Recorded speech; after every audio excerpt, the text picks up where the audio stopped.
नमस्कार। Total news की खास सीरीज सुपर धोखे की कहानी में आपका स्वागत है। आपके साथ इस वक्त मैं हूं सऊद मोहम्मद खालिद। आज सुपर धोखे की इस कहानी का पार्ट 7 है। इस सफर में उन कहानियों को हम शामिल करेंगे जो शुरू तो एक सपने से हुई थी पर खत्म एक धोखे के साथ हुई है। अपने सपनों का आशियाना बनाने का ख्वाब कैसे चूर चूर होता है, बिल्डर कैसे धोखेबाजी करके पैसा भी हड़पते हैं और फ्लैट के कागज पकड़ाकर सिर्फ और सिर्फ बायर्स को सब्जबाग दिखाते हैं। कैसे खुशहाल जिंदगी का सपना हकीकत में कानूनी दांवपेच में उलझ कर रह जाता है। बिल्डर से परेशान लोग कहां जाएं, कैसे इस धोखे से बचे, यह सब बताने के लिए हमने शुरू की है अपनी यह खास सीरीज। और सुपर धोखे के इस सीरीज के 7वें पार्ट में आज आपको बताएंगे कि कैसे बिल्डर के फ्रॉड में फंसे हैं सैकड़ों बायर्स और कैसे गुड़गांव में कानूनी डंडा चल रहा है और बिल्डर्स पर लटक रही है वहां पर तलवार। तो चलिए शुरुआत करते हैं अपनी खास सीरीज का सुपर धोखे की कहानी पार्ट 7।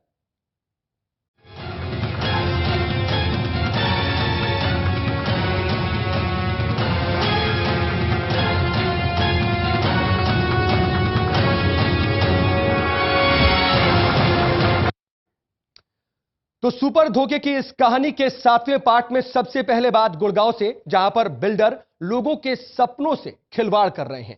उनके घर का सपना दिखाया जाता है। लोग अपनी जमा पूंजी घर खरीदने में लगा देते हैं, लेकिन सपने कैसे टूट जाते हैं यह देखिए हमारी इस खास रिपोर्ट में।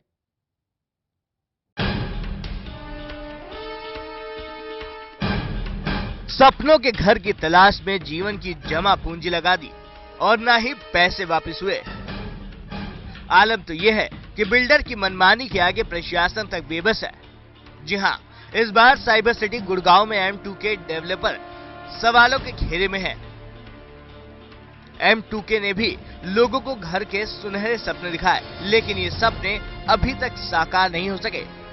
दरअसल M2K डेवलपर ने साल 2007 में धारूहेड़ा में हाउसिंग प्रोजेक्ट निकाला, जिसमें 2 BHK की कीमत लगभग 24 लाख के आसपास थी।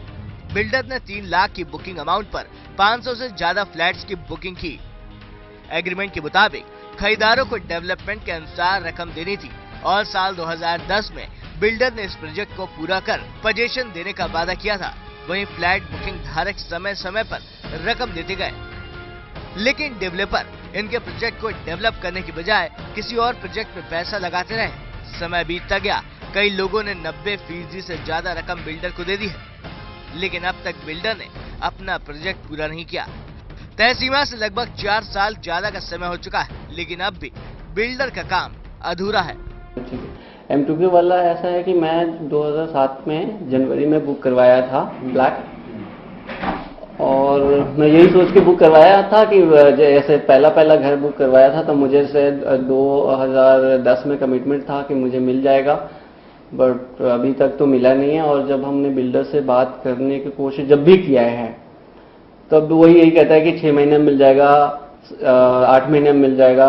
इवन 2010 से जो है कंटिन्यू यही हम सुनते आ रहे हैं। बिहार से नौकरी की तलाश में आए मनीष शर्मा ने गुड़गांव में घर का सपना देखा था। साइबर सिटी में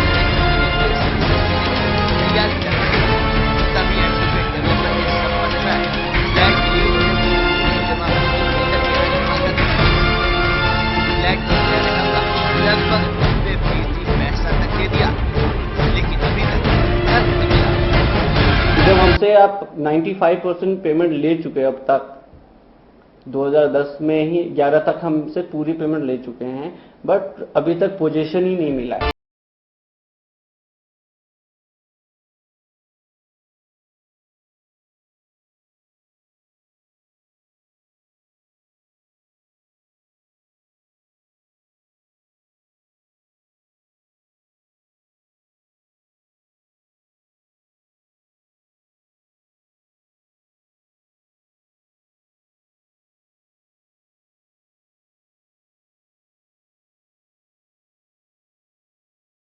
बात हुई 2 दिनों बाद, आपने कहा है कि 2 दिन बाद हमसे बात करने के लिए।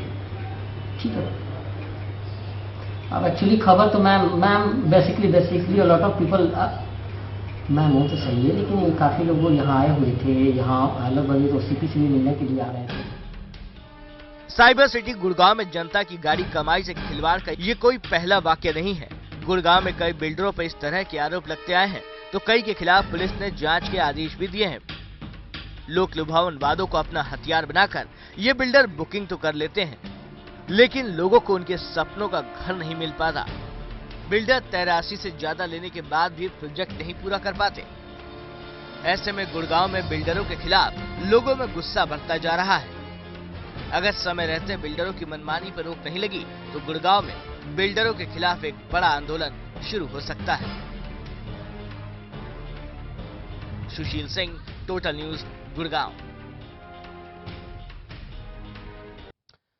तो हमने आपको दिखाया कि कैसे गुड़गांव में M2K डेवलपर्स ने तकरीबन पूरा पैसा लेने के बावजूद भी अब तक पोजीशन नहीं दिया है। लेकिन सिर्फ और सिर्फ यह कहानी एक बिल्डर की नहीं है। तकरीबन हर बिल्डर कुछ इसी तरह से लोगों को फंसाता है, परेशान करता है। कहीं पर तकरीबन पूरा पैसा लेकर पोजीशन नहीं दिया जाता है, तो कहीं पर पोजीशन तो मिल जाता है, लेकिन सुविधाएं नदारद होती हैं। ओमेक्स इंफ्रास्ट्रक्चर भी सवालों के घेरे में है। कंपनी पर सवाल कोई और नहीं, वो उठा रहे हैं जिन्हें इस कंपनी ने आशियाने के सपने दिखाए थे।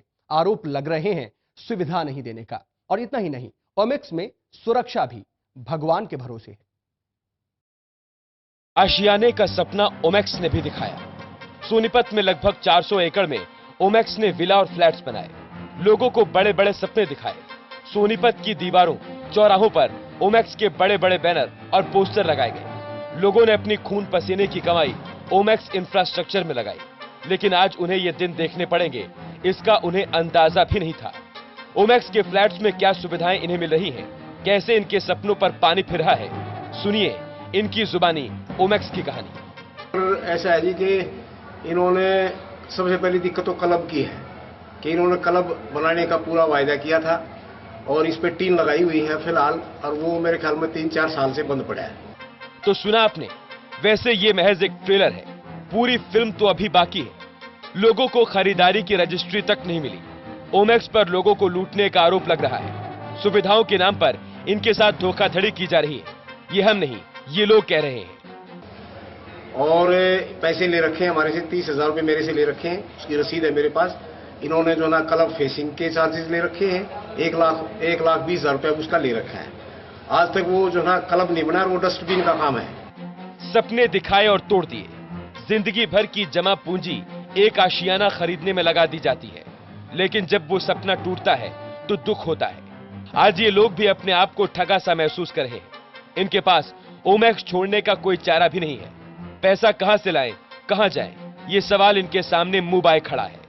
अगर उसमें जाकर के आप देखोगे तो डस्टबिन है, उसमें कांग्रेस घास खड़ा है 3-4 फुट तक का, और उसमें जो है निरी गंदगी पड़ी है, और उसके जो सरिये हैं वो जरे हुए हैं। ओमेक्स में सुरक्षा राम भरोसे है। पिछले दिनों की ही बात है जब एक एनआरआई के घर से 50 लाख रुपए की चोरी हो गई। 700 फ्लैट वाले इस कॉम्प्लेक्स में महज 2 सीसीटीवी कैमरे हैं, तो आप खुद ही अंदाजा लगा लीजिए कि इन फ्लैट्स में लोग कितने महफूज हैं। तो क्लब नहीं मिल रहा है, इसकी सबसे ज्यादा दिक्कत तो ये है। इन्होंने जो प्रॉमिस किया था ओमेक्स ने। मुसीबत एक हो तो झेली भी जा सकती है, लेकिन यहाँ तो मुसीबतों का पहाड़ है। चारों तरफ गंदगी है, अव्यवस्था फैली है, मेन हॉल खुले हुए हैं, हादसे का डर बना रहता है। इतना ही नहीं, रात के अंधेरे में रोड पर लाइट तक नहीं जलती।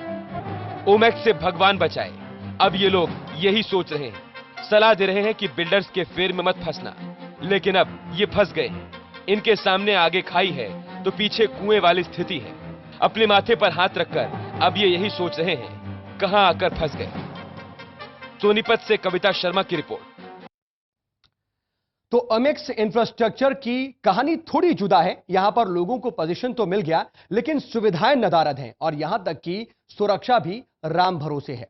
चलिए, ये तो बात रही प्राइवेट बिल्डर्स की, जहां पर पैसा लेने के बावजूद भी या सुविधाएं नहीं दी जाती हैं या पोजीशन।